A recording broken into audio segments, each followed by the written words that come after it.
Hey everybody, Scott here from gsystemvideos. Today I'm going to show you a really neat new trick that I discovered yesterday. I'm going to share it with you. Let's go.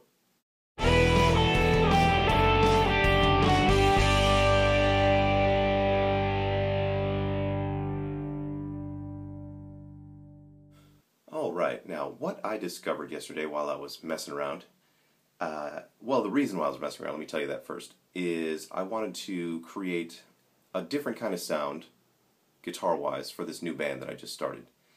And I'm going to be running in stereo, my usual, but I didn't want it to sound like I've been sounding the last few years. I wanted something a little bit different. And so I got this set up really simply. No modulation, a little bit of delay, a little reverb. The EQ is my standard EQ. You can do with or without the gate, doesn't really matter. Let's do it without the gate, shall we? Now, I am also using the doubler, as I am wont to do. It's probably my favorite effect.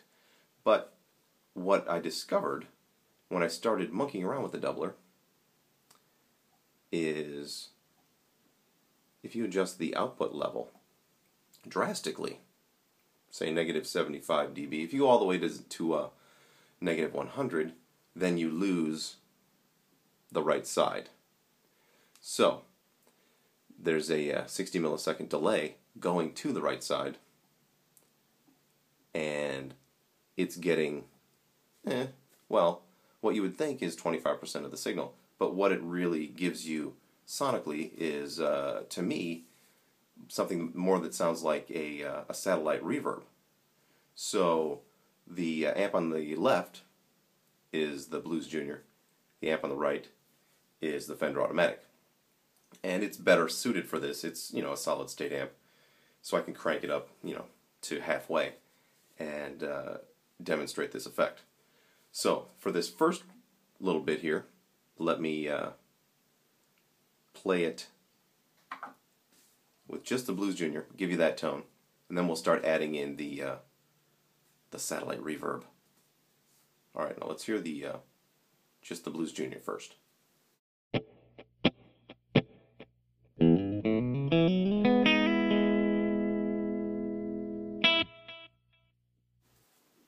Alright, now let's hear both amps with the doubler set to negative 75.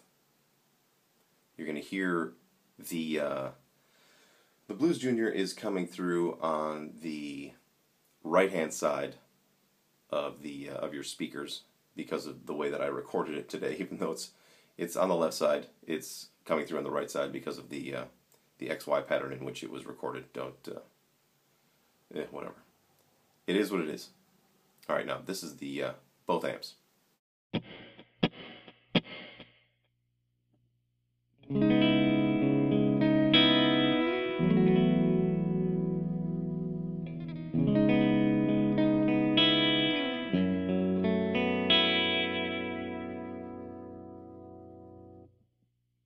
Alright, you will notice that you can start to hear some reverb coming from the the left side of your speaker.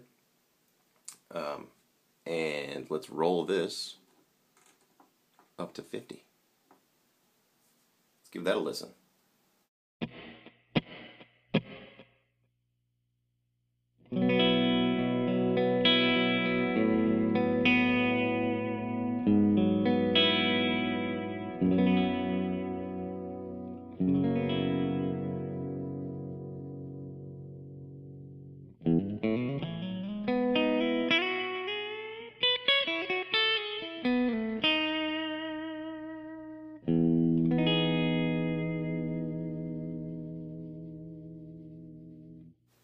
Starting to notice the tone is getting larger, but it still doesn't really sound like there's two amps happening. It still sounds more like a satellite reverb.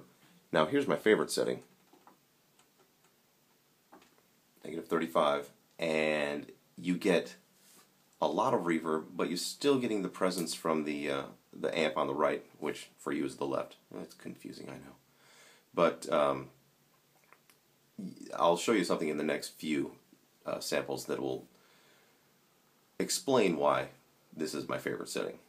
Let's give a listen.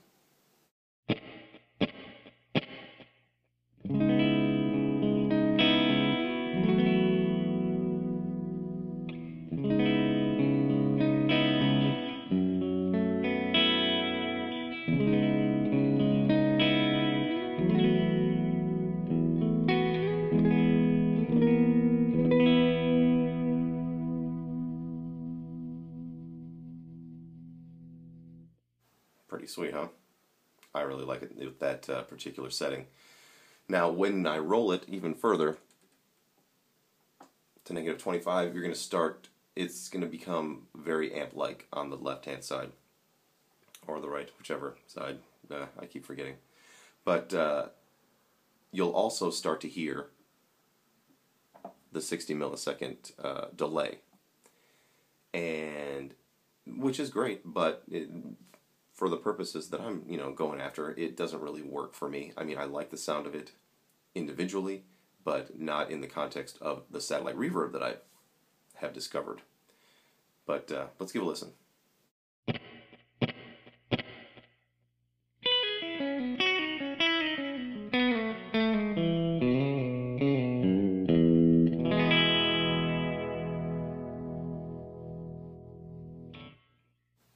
All right. You'll notice that it's starting to lose its ghostly quality of the notes. They're becoming more defined. It's sounding more amp-like, which is what it's supposed to be. But I just like the ethereal quality of the satellite reverb. That's what I'm calling it. But fuck it, let's go further with it. This at negative 20 just sounds like a really cool, slapback echo. Let's hear some of that.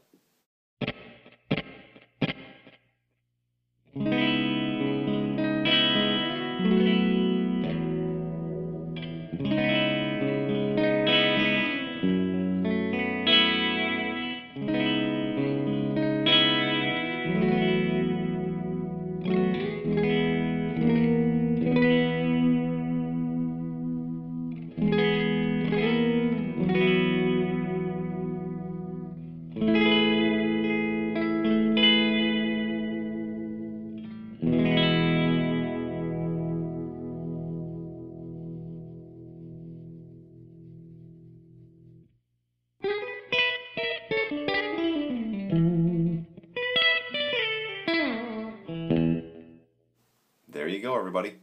The entire range of the satellite reverb. Now, if you're running a mono guitar rig, don't bother.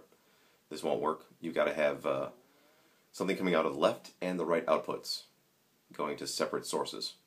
So, this, I think it's a really interesting effect, and it's going to be fun to work it out at rehearsals with this new band and see if I can make this work for me. I like the idea and the challenge of trying to make it work. So that's kind of what drives me. But give it a shot.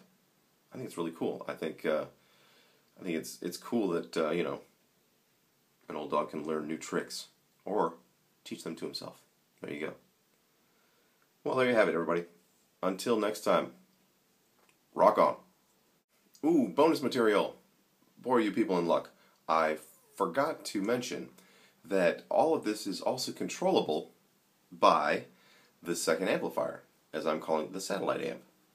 Now, I've got the volume cranked to halfway. That's, probably more than I would do for a gig. But then again, the Blues Junior was only turned up to about 3. I'm going to turn up to 5 for the gig, so halfway on the automatic is probably pretty good. Another good thing you can do is you can tailor the reverb. You can EQ it. I've got it set fairly flat right now. You could make it brighter or make it darker, or take away all of the high end from it by rolling off all the treble on your little amp, or whatever amp you're using as your satellite amp. And so it's got a lot more flexibility than what you've heard on these sound samples. And because they were both recorded at the same time with a stereo recorder, so they were recorded at the same level, blah blah blah. I can in a live situation or rehearsal, roll the volume down, bring it up, change the EQ, add some chorus to it because this amp has chorus in it. That would add an interesting texture. I'm going to try that too. So, good times. Lots of shit to, monkey around with. So, go monkey with it. Would you? Rock on.